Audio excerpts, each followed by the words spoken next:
ভাগ্য বড় আজব কারিগর। এই ভাগ্যের সাথে আপনাকে যুদ্ধ করে ভাগ্য পরিবর্তন করতে হবে। প্রিয় ভাই বোনেরা আমার, সবাই ভালো থাকবেন, সুস্থ থাকবেন, সবার জন্য রইল শুভকামনা। প্রিয় বন্ধুরা আমার, কথাগুলো একটু দয়া করে শুনে যাবেন।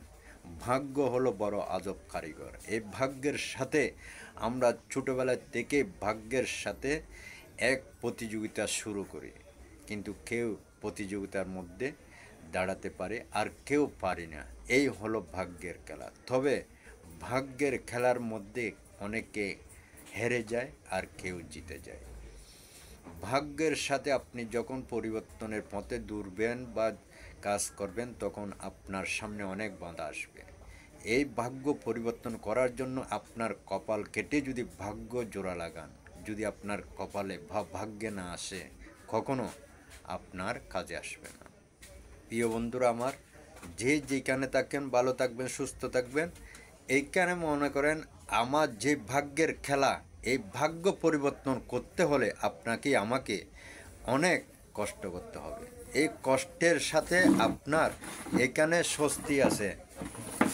ভাগ্যের সাথে এখানে আপনাকে অনেক কষ্ট করে আপনাকে ভাগ্য পরিবর্তন করতে হবে। প্রিয় ভাই বোনেরা আমার, ভাগ্য যখন আপনি পরিবর্তন করতে যাবেন, আপনাকে যে কোনো একটা পারদর্শী কাজে আপনাকে কাজে লেগে যেতে হবে। এই পারদর্শী কাজে যখন আপনি করতে করতে করতে করতে আপনার যখন কাজের শেষে সময় হয়ে যাবে, একদিন দেখবেন ওই কাজে আপনি এক্সপার্ট হয়ে যাবেন। এক্সপার্ট হয়ে গেলে তখন আপনার ওই কাজে অবশ্যই সফলতা আসবে। এরপরও যদি আপনার কাছে যদি সফলতা না আসে, আপনাকে অবশ্যই মনে করতে হবে সেটা আপনার ভাগ্যে নেই। এই ভাগ্যের এক খেলা হলো নির্মম পরিহাস।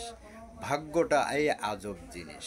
ভাগ্য আসলে ছোটোবেলা থেকে শুনতাম কপালে থাকলে আসিবে আর না থাকিলে আসিবে না। এটাই আসলে দেখতেছি অনেকটাই বাস্তব। কিন্তু এই ভাগ্যের খেলা অনেকে খেলেছে, কেউ হেরেছে আর কেউ জিতেছে। আসলে ভাগ্যে যদি থাকে আপনার, অনেক দিন আপনাকে কষ্ট করতে হয় না। আপনি হয়তো কাজে নেমেছেন, আপনার সামনে এসে দাঁড়িয়ে গেছে। এটাই হলো ভাগ্যের খেলা। আর কেউ সারাটি বছর পরিশ্রম করতে করতে সময় পার করে দিয়েছে, কিন্তু তার কপালে এখনও ভাগ্যের খেলা জুটেনি।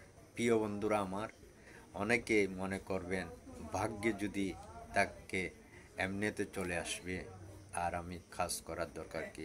আসলে আপনাকে কর্ম করতে হবে। কর্মের মধ্যেই আপনার ভাগ্য পরিবর্তন হবে। হয়তো আপনার কপালে যেটা নাই সেটা যদি আপনি সারাটা জীবন চেষ্টা করেন, কোনো দিন আসবে না। কারণ ভাগ্য পরিবর্তন করবে আপনার সৃষ্টিকর্তা, আপনার রব। এক